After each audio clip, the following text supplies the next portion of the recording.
পঞ্জিকা অনুযায়ী ভাদ্র মাসের শুক্লপক্ষের চতুর্দশী তিথিতে অনন্ত চতুর্দশী পালন করা হয়। এই বছর 9ই সেপ্টেম্বর অনন্ত চতুর্দশী পালিত হবে। অনন্ত চতুর্দশীর দিনে বিষ্ণুর অনন্ত রূপের পূজা করা হয়।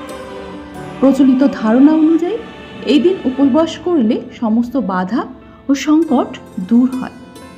পুরাণে বলা আছে, পাশা খেলার সময় সর্বস্ব হারিয়ে পাণ্ডবরা যখন অসহায় হয়ে পড়েছিল, তখন কৃষ্ণ তাদের অনন্ত চতুর্দশী দিনে বিষ্ণুর অনন্ত রূপের পুজো ও উপোসের পরামর্শ দেন।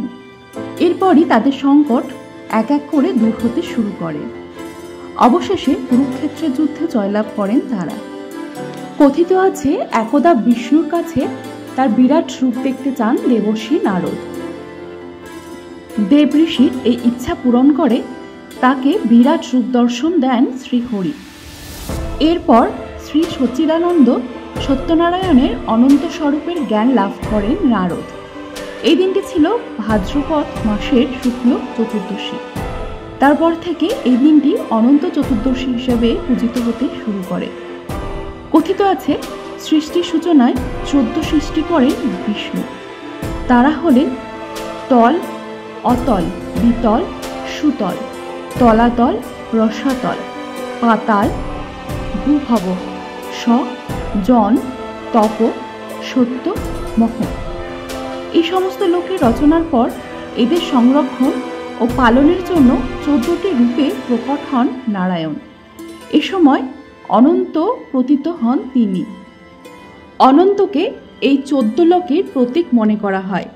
এই দিন বিষ্ণুর অনন্ত, ঋষিকেশ, পদ্মনাভ, মাধব, বৈকুণ্ঠ, শ্রীধর, ত্রিবিক্রম, মধুসূদন, বামন, কেশব, নারায়ণ, দামোদর ও গোবিন্দ স্বরূপের পূজা করা হয়।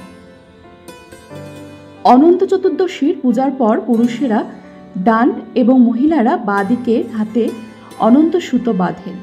এর প্রভাবে অনন্তের আশীর্বাদ লাভ করা যায় এবং ব্যক্তির জীবনে সমস্ত সংকট দূর হয়। পাশাপাশি ব্যক্তি পাপ মুক্ত হয়। একদা কৌন্ডিন্য মুনি নিজের স্ত্রীর বাঁ হাতে বাঁধা অনন্ত সূত্রকে বশীকরণের সুতো ভেবে ছিঁড়ে দেন। এখানেই না থেমে সেই সুতো আগুন লাগিয়ে দেন তিনি। এতে বিষ্ণু রুষ্ট হন এবং কৌন্ডিন্য মুনির সমস্ত সম্পত্তি নষ্ট করে দেন। সব জানার পর নিজের অপরাধের প্রায়শ্চিত্ত করার সিদ্ধান্ত নেন তিনি। অনন্ত ভগবানের কাছ থেকে ক্ষমা প্রার্থনার জন্য জঙ্গলে যান ঋষি। পথে সবার কাছে অনন্ত ভগবানের ঠিকানা জানতে চান তিনি, কিন্তু কারোর কাছেই তা জানতে পারেননি। এতে হতাশা হয়ে প্রাণত্যাগ করার সিদ্ধান্ত নেন ঋষি।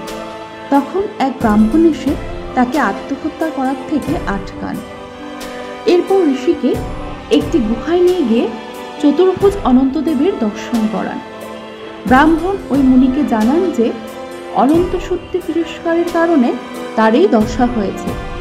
এই পাপের প্রায়শ্চিত্তের জন্য 14 বছরের নিরন্তর অনন্ত উপবাস পালনের নিদান দেন ওই ব্রাহ্মণ। তখন কৌন্ডিন্য মুনি 14 বছর পর্যন্ত নিয়ম মেনে অনন্ত ব্রত পালন করেন।